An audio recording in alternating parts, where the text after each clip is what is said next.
Marcus Chun stared at his reflection in the small mirror of his quarters and wondered how his life had become so complicated. 3 weeks ago, he had been a simple translator working at Earth's diplomatic corps. Now he stood aboard the Concordia, humanity's finest diplomatic vessel, about to meet actual alien royalty. "Just don't mess this up," he muttered to himself. The Valarian Empire had finally agreed to peace talks with humanity. After 2 years of border skirmishes and misunderstandings, both sides wanted to find common ground.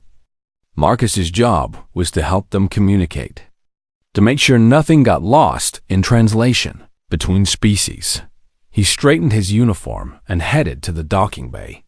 The Valarian delegation arrived exactly on time. Marcus had studied their files, but nothing prepared him for seeing them in person. They were tall, easily 7 feet, with skin that seemed to shift between silver and pale blue. Delicate crystalline structures grew along their foreheads and cheekbones, catching the light. Most striking were the bioluminescent markings that traced patterns down their necks and arms. Glowing softly in the ship's artificial light dot at the front of the group walked Princess Key HARA. Marcus forgot to breathe for a moment. She moved with perfect grace, her head held high. Her markings glowed a steady, cool blue. Her eyes were large and slightly tilted, a deep violet color that seemed to see everything. When she looked at him, Marcus felt like she was reading his entire life story. "Lieutenant Chun," Captain Rodriguez said, stepping forward. "This is Princess Kathara, 4th heir to the Valarian throne." Marcus bowed, exactly as he had been taught. "Your Highness, welcome aboard the Concordia." The princess tilted her head slightly. She did not speak, but one of her attendants stepped forward. "The princess thanks you for your welcome. She looks forward to productive discussions." So she doesn't speak English, Marcus thought. That's fine. That's why I'm here.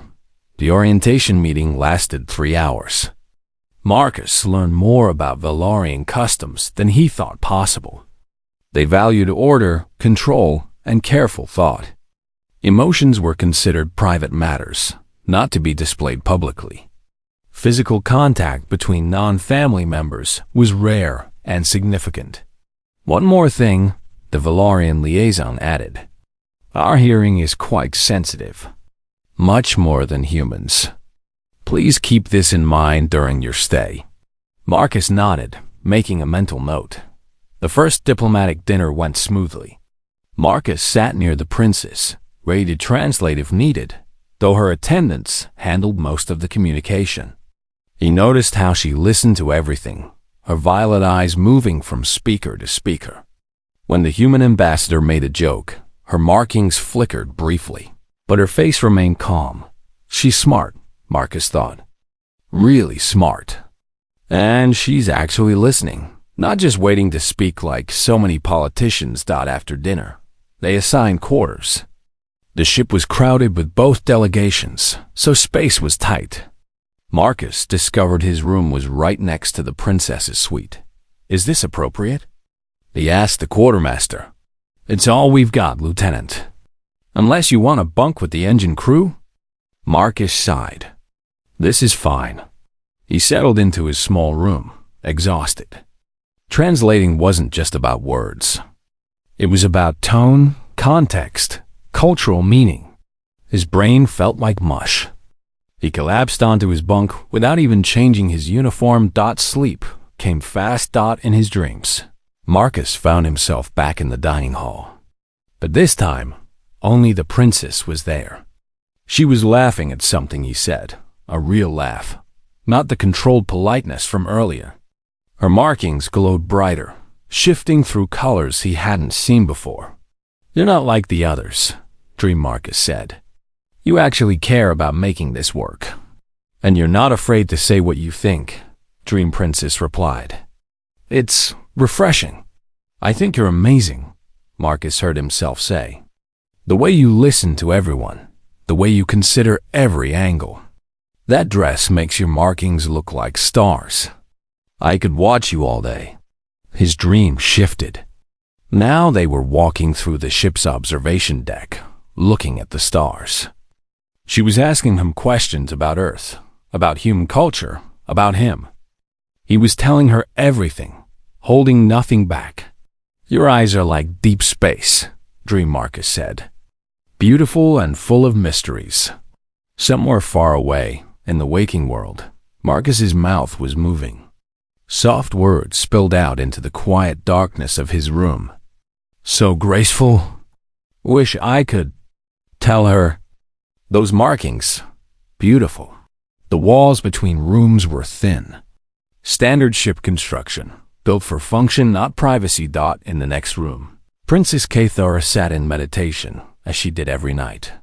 Her sensitive hearing picked up every sound.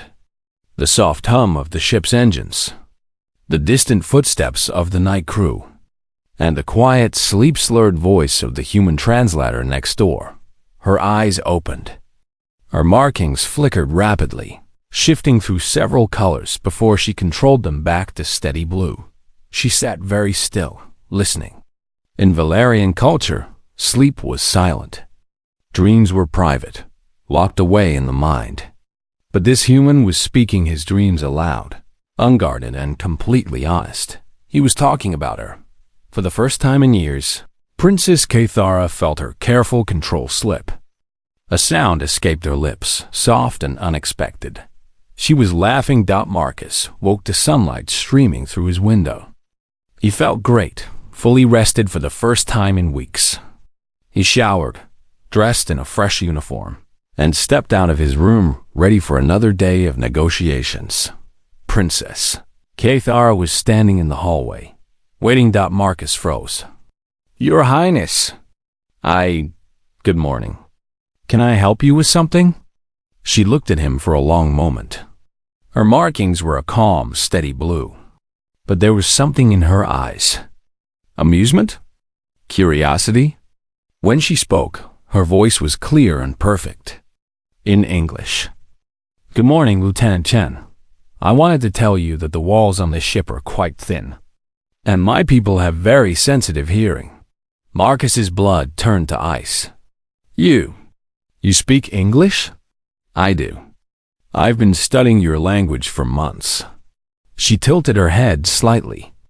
"Last night was very educational. You talk in your sleep, Lieutenant." Quite enthusiastically.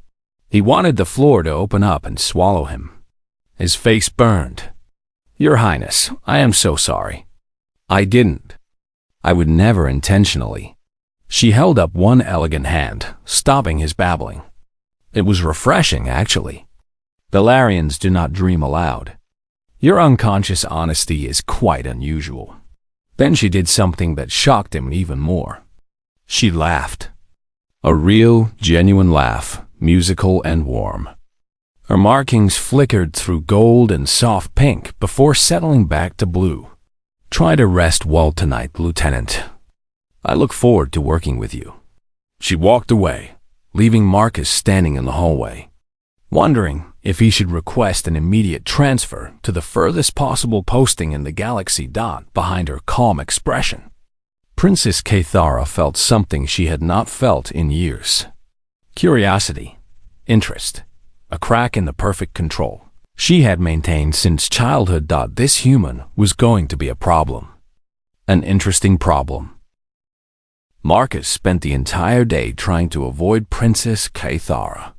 This proved impossible since she kept requesting him specifically for every translation task.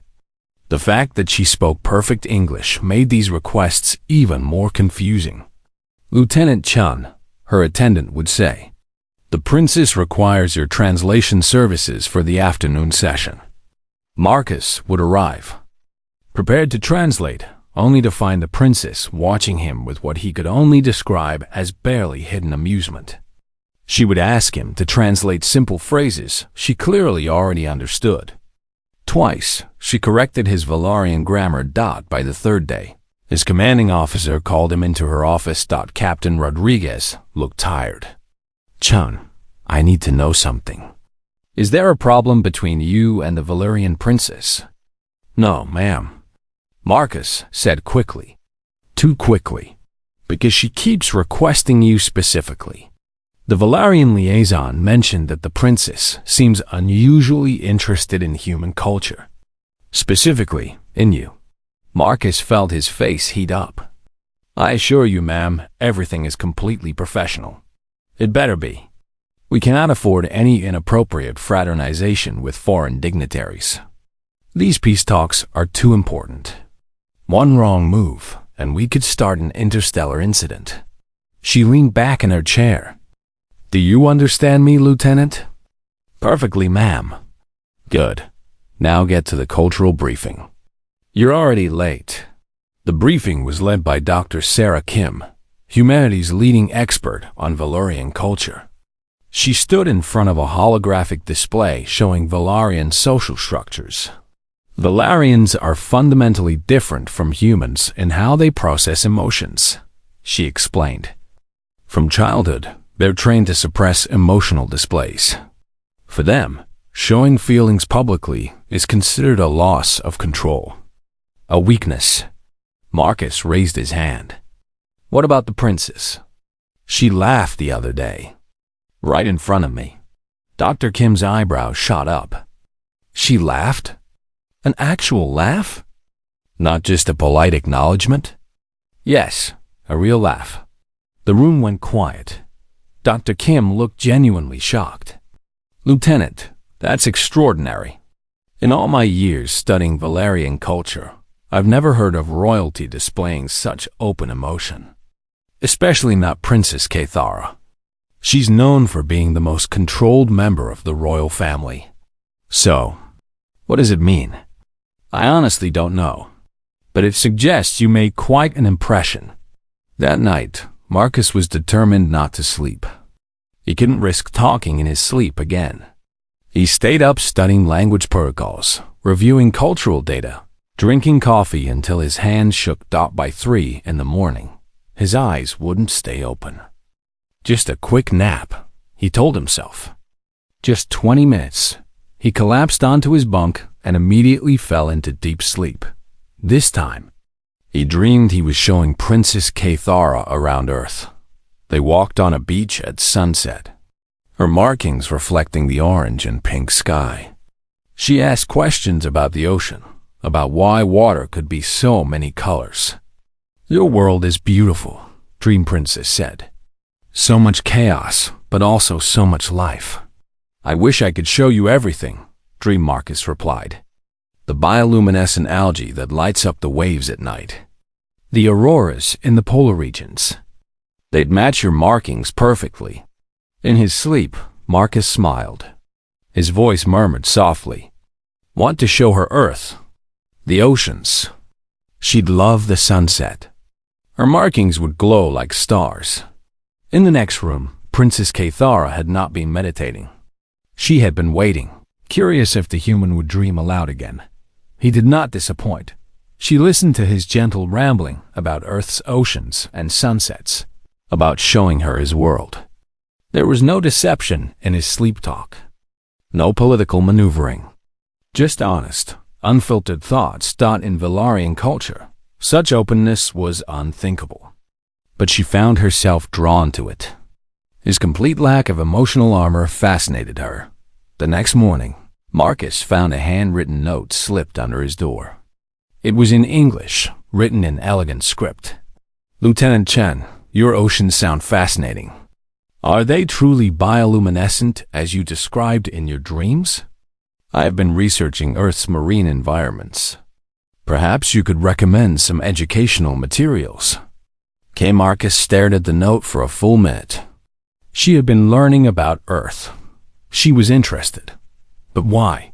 He spent his free time that afternoon compiling a data packet about Earth's oceans, beaches, and marine life. He left it at the door to her quarters, then hurried away before anyone could see him. The peace negotiations continued. Progress was slow but steady. Trade agreements were discussed.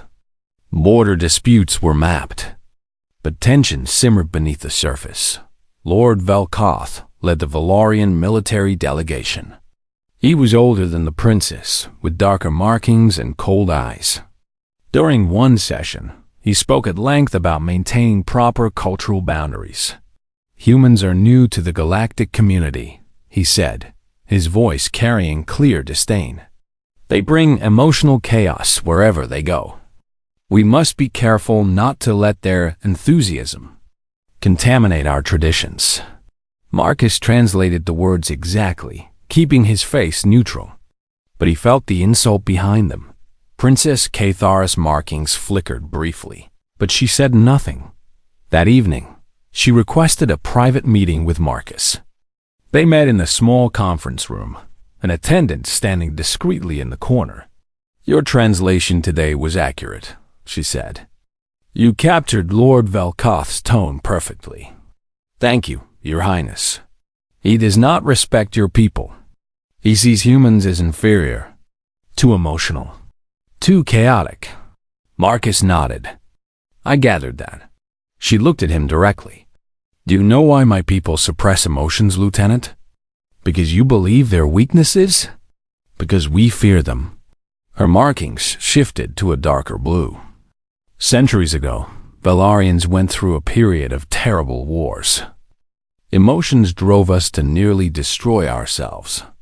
So we trained ourselves to lock them away, to control them completely. It brought us peace, but it also brought us... She paused, searching for the word. "Emptiness." "You don't seem empty to me," Marcus said quietly. Her markings flickered gold for just a moment. "You're very kind." Before he could respond, Lord Velkoth entered the room without knocking. His expression was icy. "Princess, I must speak with you. Privately." Marcus stood to leave, but Velkoth's next words stopped him cold. "I've come to remind you of your duties. Your betrothal to my son. The ceremony is scheduled for 3 months after these negotiations conclude. Surely you haven't forgotten?" The room went silent. Marcus felt like he'd been punched in the stomach. "I have not forgotten," the princess said, her voice perfectly controlled. "Good. There are rumors circulating about you and this human. Inappropriate rumors. I trust they are baseless?" "Completely baseless," she replied. "Lieutenant Chen is a professional translator. Nothing more." "Excellent. It would be unfortunate if these peace talks were disrupted by scandal. Your father would be most disappointed." Velkoth left, his meaning crystal clear.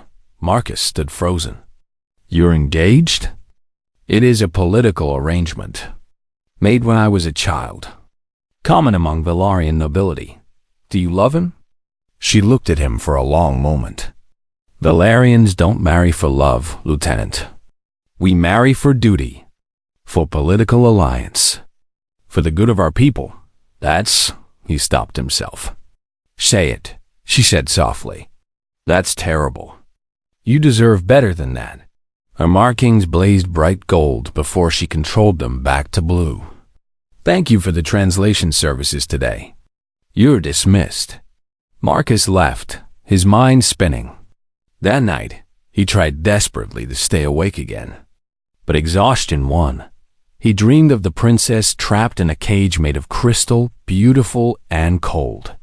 He was trying to reach her, to free her, but the walls were too thick. "You shouldn't be locked away," Dream Marcus said. "You're too alive for that. Too real." His sleeping voice whispered into the darkness. "She deserves freedom, deserves to choose. Bravest person I've ever met."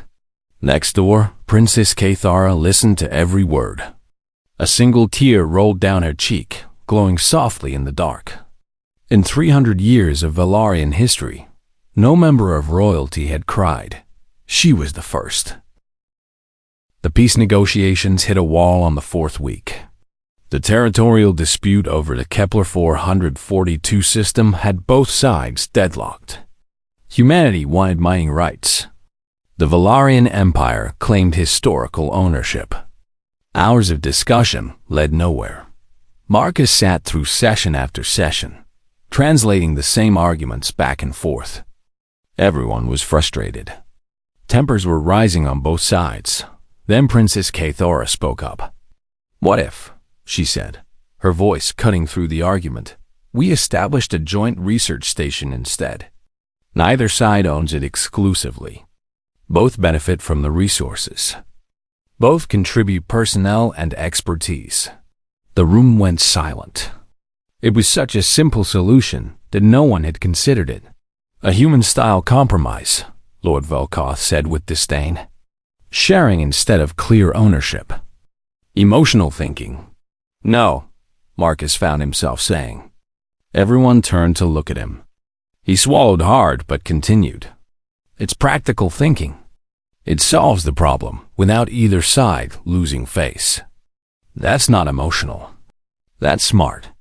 The princess's markings flickered gold for just a moment. By the end of the day, both sides had agreed to draft a proposal for the joint station. It was the first major breakthrough in the negotiations. Captain Rodriguez pulled Marcus aside after the meeting. Good work today. But be careful. You're spending a lot of time with the princess. She's engaged, ma'am. I know my boundaries. Do you? Because it doesn't look like you do. And it definitely doesn't look like she does. That evening, Marcus found Princess Cathara alone on the observation deck. She stood looking at the stars, her markings casting soft light on the glass. You shouldn't be here, he said. Neither should you. They stood in silence for a long moment. Why did you support my idea today? She asked. You could have let Lord Velkoth dismiss it. Because it was a good idea. The best one anyone had. In my culture, junior officers don't contradict senior military leaders. Especially not to defend royalty. You could have caused an incident. I'm human, Marcus said with a slight smile. We're good at causing incidents. She laughed. That real, genuine laugh he'd heard before.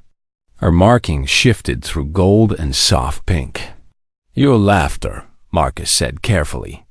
Dr. Kim said it's unusual for Valarian royalty. It is. She turned to face him fully. I haven't laughed genuinely since I was a child. Before the emotional training became intensive. Before I learned to lock everything away. That sounds lonely. It is. Her voice was soft. Do you know what happened the first night you arrived on this ship? Marcus felt his face heat up. I really wish I didn't. You talked in your sleep. Completely unguarded. Completely honest. It shocked me. Fascinated me. In my world, we spend every waking moment controlling what we show. But you, even unconscious, you shared your thoughts freely. You called me beautiful. You said my markings reminded you of stars. I'm so sorry. Don't be. She stepped closer. For the first time in years, someone was genuinely honest with me. Not politically careful. Not socially appropriate. Just real. It reminded me that I used to feel things too. Before the training. Before the duty. Princess, Cathara. When we're alone, please call me Cathara. That's not appropriate. Neither is this conversation. Neither is the fact that I've been learning about Earth because you mentioned it in your dreams. Neither is the fact that when I hear you talk in your sleep, I feel something I'm not supposed to feel. Marcus's heart pounded. What about your engagement? Your duty? Lord Velkoth's son is cruel, power-hungry. The marriage would strengthen political ties between our houses. But I would spend my life with someone who sees me as a trophy. A useful alliance. Nothing more. Can't you refuse? Valarian royalty doesn't refuse arranged marriages. It's been this way for centuries. Duty before personal desire. Always. That's not fair to you. She smiled sadly. Fairness is a human concept. We have duty. Marcus wanted to say more, but her attendant appeared at the doorway, signaling that the princess was needed elsewhere. She left without another word, but her markings glowed bright gold as she walked away. That night, Marcus was determined not to sleep. He couldn't keep putting her through this. Every dream he spoke aloud seemed to make things worse, that he lasted until 4 in the morning before collapsing. This time, he dreamed of standing before the Valarian court, arguing that she deserved freedom. That duty without choice was just another form of imprisonment. That she was the bravest person he'd ever met for maintaining her compassion despite a lifetime of emotional suppression.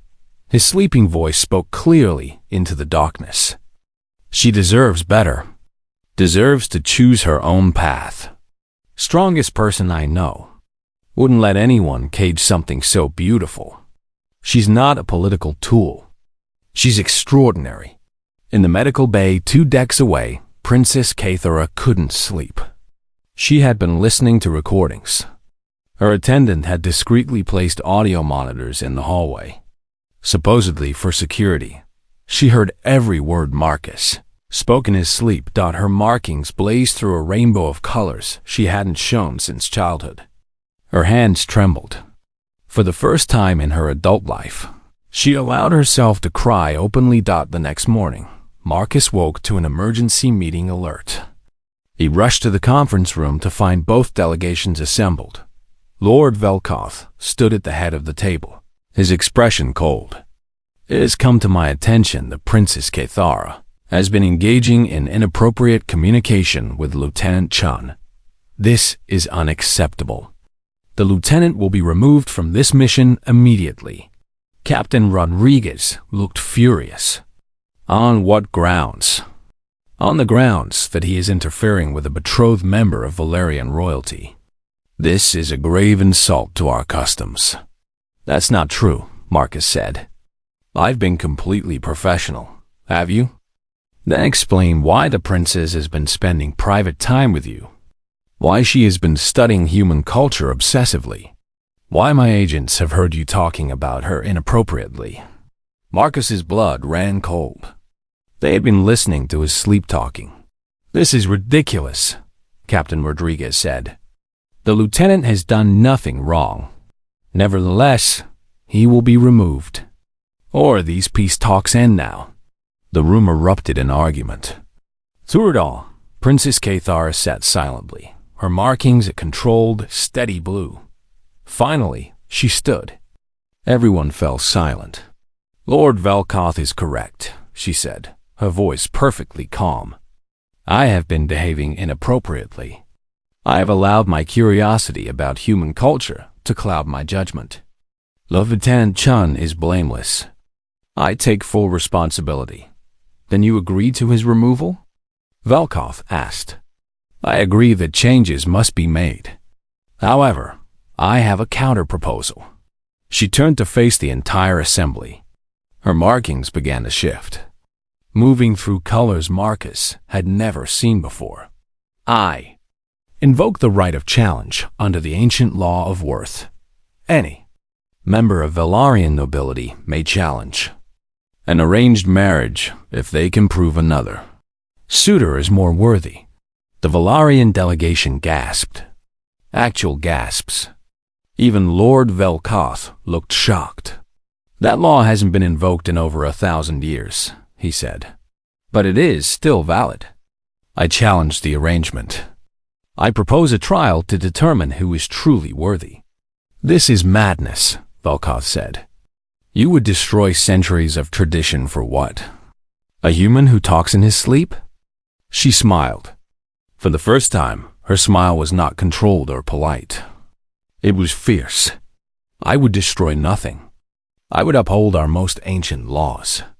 The laws that say we choose our strongest, our most worthy, not just our most politically convenient. And who would you propose as your alternative suitor? Princess Kathara looked directly at Marcus. Her markings blazed gold and pink in colors he couldn't name. Lieutenant Marcus Chun of Earth. The room exploded into chaos. Marcus couldn't breathe. The entire Valarian delegation was shouting. The human delegation looked equally shocked. Captain Rodriguez was trying to restore order while staring at Marcus like he'd grown a second head. Princess, you can't be serious, Lord Velkoth said, his voice tight with anger. A human? He has no political value, no military strength, no noble house. He brings nothing to the Union. He brings honesty, Princess Cathara said calmly. Something in short supply in this room. This is insanity. This is law. Ancient law that you cannot dispute. Unless you're admitting that our traditions are meaningless. Velkoth's markings turned dark purple, a sign of deep anger. But he was trapped. To deny the ancient law would be to deny all Valerian tradition. Fine, he said coldly. The challenge stands. But know this, princess. When you lose, your disgrace will be complete. The emperor will have no choice but to strip you of all titles and privileges. I accept those terms. Your Highness, Marcus finally found his voice. I don't understand. What is this challenge? She turned to him, her expression softening. The ancient law of worth states that any arranged marriage can be challenged if someone can prove themselves more worthy. It hasn't been used in centuries because most Valerians prefer security to risk. But it is still valid law. And what does worthy mean? That is for me to decide. I choose the test. The challenger and the original suitor both compete. I judge who wins. This is a disaster, Captain Rodriguez said quietly. Lieutenant, you need to refuse. This could start a war. The law is clear, Princess Cathara said. Once invoked, it must be completed. Refusing would be an even greater insult. Marcus looked at her. Really looked at her. Her markings were blazing with colors he'd never seen. Emotions she'd kept locked away for years finally showing through. She was risking everything. For him. For herself. For the right to choose. What's the test? He asked. I haven't decided yet. I have 3 days to declare the terms under the law. The trial will take place before both delegations and any Valarian who wishes to witness remotely. Lord Velkoth smiled coldly. Choose carefully, princess. My son is trained in combat, strategy, and diplomatic negotiation. He excels in all areas that matter to our people. This human will embarrass himself and you. We shall see. The meeting disbanded in chaos. Marcus found himself pulled into Captain Rodriguez's office along with half the command staff. Explain, the captain said. Now, I don't know what to explain, ma'am. I didn't ask for this. But you've been getting close to her. Personal conversations. Private meetings. She requested those meetings.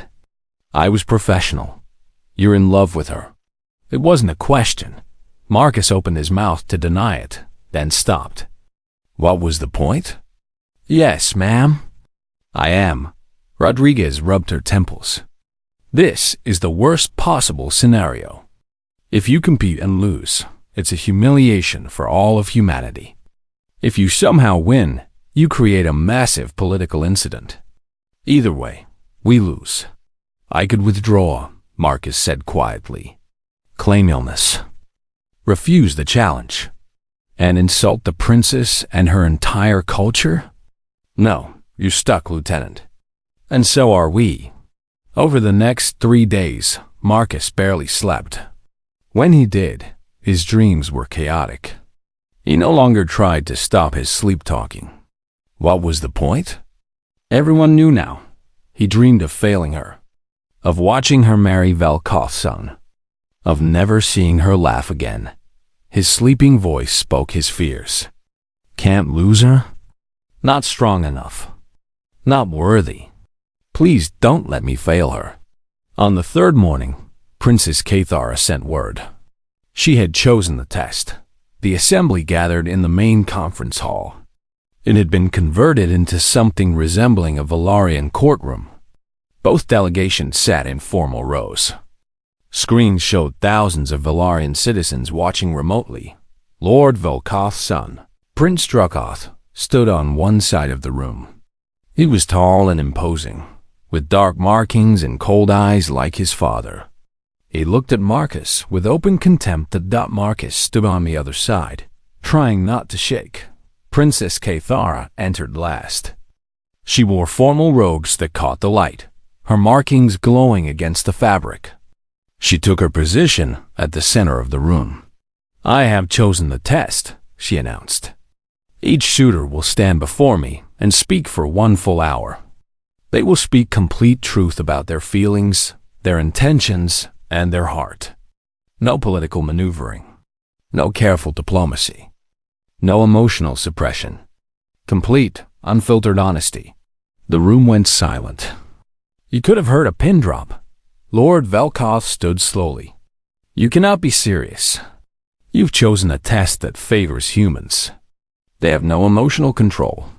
This is rigged, is it?" Princess Kathara asked.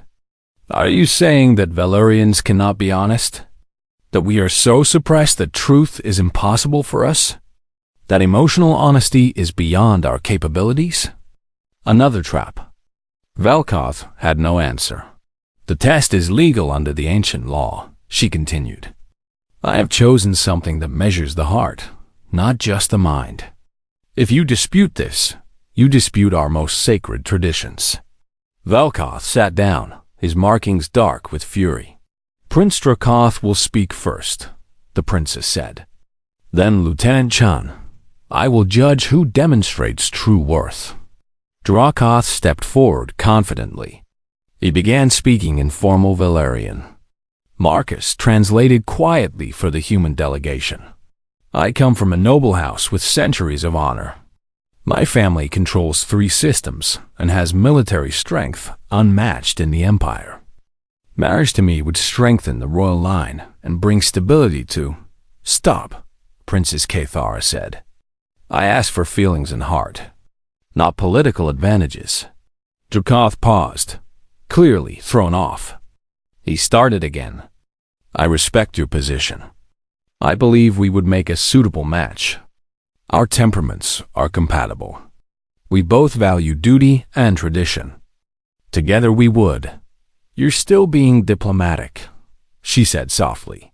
"I asked for honesty, truth. What do you actually feel?" He stared at her. For the first time, Marcus saw confusion in his eyes. I don't understand the question. Do you love me?" "Love is not relevant to a political marriage. Do you care about my happiness?" "Your happiness serves our people's interests. If I was not a princess, would you want to be with me?" Drakoth opened his mouth, then closed it. He stood silently for 10 seconds, 20, 30. "I am bound by duty," he finally said. "My feelings are irrelevant. I will be a good husband because it is expected of me. I will treat you with respect because our families require it. I will produce heirs because it is necessary for the succession. These are facts. But do you feel anything for me? Anything at all?" He looked genuinely lost. I was trained not to." Princess Kathara's markings shifted to soft blue, almost sad. "Thank you for your honesty. You may sit." Drakoth had spoken for 12 minutes. He had 48 minutes remaining but had nothing more to say. He sat down, his expression showing the first crack in his composed mask. "Lieutenant Chan," the princess said. "Your turn." Marcus stepped forward. His heart hammered in his chest. Every eye in the room was on him. He looked at Princess Kathara and saw the woman who had laughed at his sleep-talking, who had studied Earth because he dreamed about showing her the oceans, who was risking everything for the right to choose her own path. He took a breath and spoke from his heart. "I'm terrified," Marcus began. His voice shook slightly. "I'm standing in front of the most important people from 2 different species, and I'm terrified. Not of failing. Of not being good enough for you." He saw her markings flicker, but he kept going. "When I first saw you walk into that docking bay, I forgot to breathe. You were the most beautiful person I'd ever seen. But that was just appearance. Over these weeks, I've learned who you are." That's when I fell in love. Someone in the Valorian delegation gasped. "Humans didn't do things halfway. I fell in love with your intelligence, The way you listened to everyone before forming an opinion. How you found a solution to the Kepler 442 dispute that no one else considered. You don't just hear words. You understand what people actually mean. Marcus took a step closer. I fell in love with your courage. You've spent your entire life suppressing who you are, training yourself to feel nothing. And yet, you still care. You still think about what's right, not just what's expected. When you laughed that first morning, I realized you've been hiding yourself away. And that broke my heart. Princess Cathara's markings shifted through gold and pink and soft purple. I can't offer you political power, Marcus continued. I'm a translator, a junior officer. I have no noble house, no military strength, no systems under my control. If you choose me, you lose everything you've known. And I hate that. I hate that you have to give up so much. He looked directly into her violet eyes. But I can offer you freedom. Real freedom. The freedom to laugh without it being shocking. To cry without it being weakness. To feel everything without apologizing for it. To choose your own path instead of following one carved out before you were born. His voice grew stronger. You asked what I feel? I feel privileged to know you. I feel honored that you trust me enough to hear my ridiculous sleep-talking. I feel angry that your culture made you suppress the most beautiful parts of yourself. And I feel determined to spend every day showing you that emotions aren't weaknesses. They're what make us alive. 20 minutes had passed. Marcus had barely started. In my dreams, I show you Earth. But it's not really about Earth. It's about sharing something with you. Experiencing wonder together. I dream about making you laugh every day. I dream about you teaching me about your culture, your history, your world. Not because I need to learn Valerian politics. Because I want to know everything about you. He smiled slightly.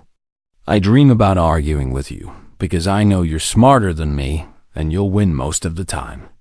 I dream about you meeting my family. My mother would love you. She'd say you have kind eyes. My sister would probably ask you a million questions about Valerian technology. The room was completely silent. Even the Valerians who had been hostile were listening. You deserve someone who sees you. Not Princess Cathara, fourth heir to the throne. Just Cathara, the woman who studied human culture because someone mentioned it in their sleep. Who risks everything for the right to choose. Who hasn't forgotten how to care despite a lifetime of training telling her not to. Marcus's voice softened. I can't promise you political advantage. I can't promise you stability or tradition or any of the things Valerian culture values. But I can promise you this. I will never ask you to suppress yourself. I will never treat your emotions as weakness. I will never see you as a political tool or a trophy or anything except the extraordinary person you are. He paused, gathering his thoughts. You asked what I want? I want to see your markings glow every color they can. I want to hear you laugh so often that it stops being shocking to your people. I want to show you Earth's oceans and watch your face when you see bioluminescent algae for the first time. I want to learn everything about Valerian art and music and poetry that you've never been allowed to enjoy. 40 minutes had passed. Marcus was just getting started. I want mornings where you tell me about your dreams. Evenings where we argue about the best solution to diplomatic problems. I want to watch you change the universe, because that's what you're going to do. Whether you choose me or not, you've already changed things. You've proven that Valerians can feel. That duty and desire don't have to be enemies. That ancient laws can serve justice, not just tradition. He stepped even closer. But mostly, I want you to be happy. Really, genuinely happy. If that means choosing Dracoth, then I'll accept that. If that means choosing neither of us and finding your own path, I'll support that. Because your happiness matters more to me than my own desires. Marcus's voice grew intense. That's what love is. It's not political calculation. It's not emotional suppression. It's wanting someone else's joy more than your own. It's being willing to let them go if that's what's best for them. It's seeing someone completely, flaws and strengths and everything in between, and thinking, yes, you, always you. The hour was almost up. Marcus had maybe 5 minutes left. So yes, Your Highness, I love you. I love your strength and your intelligence and your courage. I love that you laugh at my sleep-talking instead of being offended. I love that you studied Earth because I mentioned it unconsciously. I love that you're standing here, risking everything, because you believe people should have the right to choose their own happiness.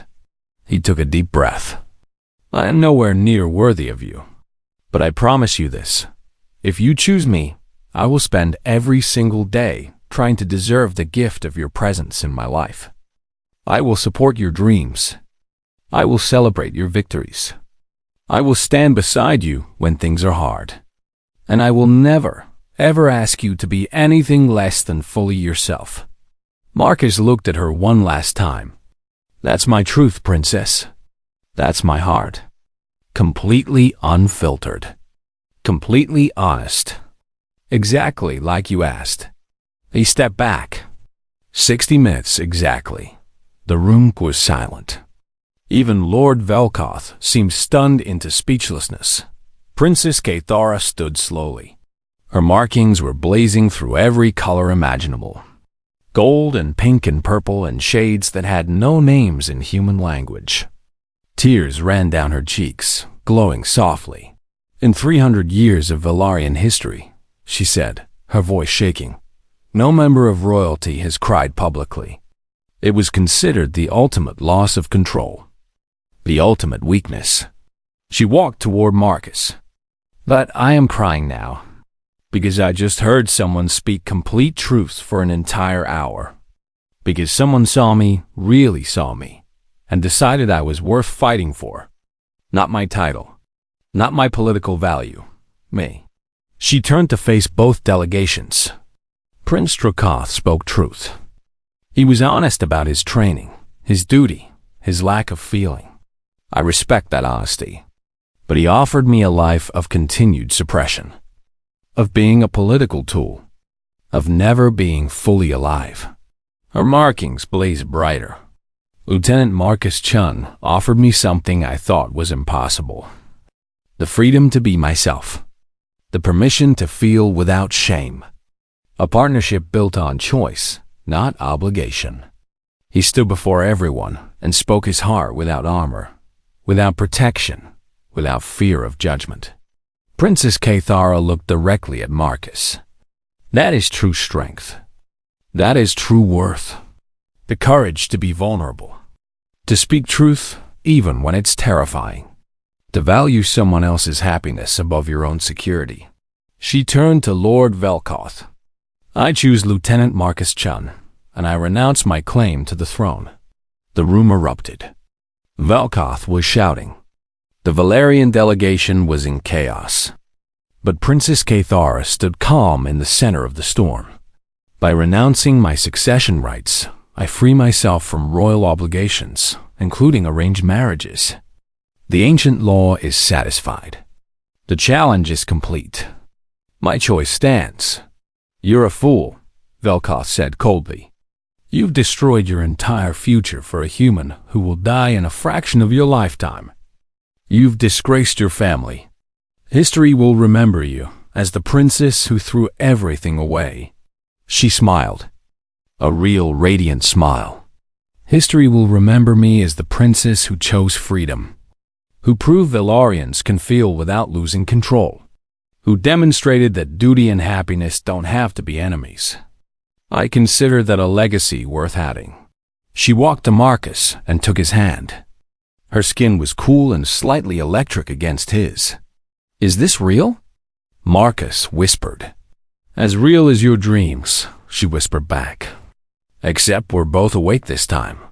6 weeks later, on the observation deck of the Concordia, Marcus woke from a nap.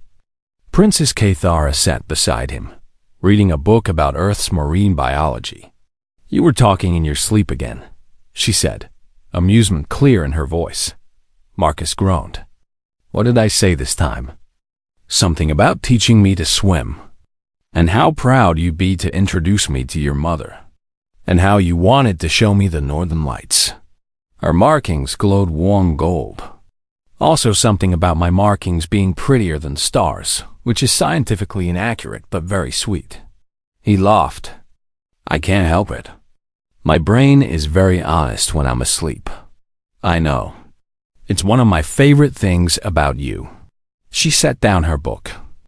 We should make those dreams come true, you know? I really do want to see Earth's oceans, and the northern lights, and meet your mother. She's gonna love you. Fair warning. She probably asked you a million questions. Good. I have a million questions for her too.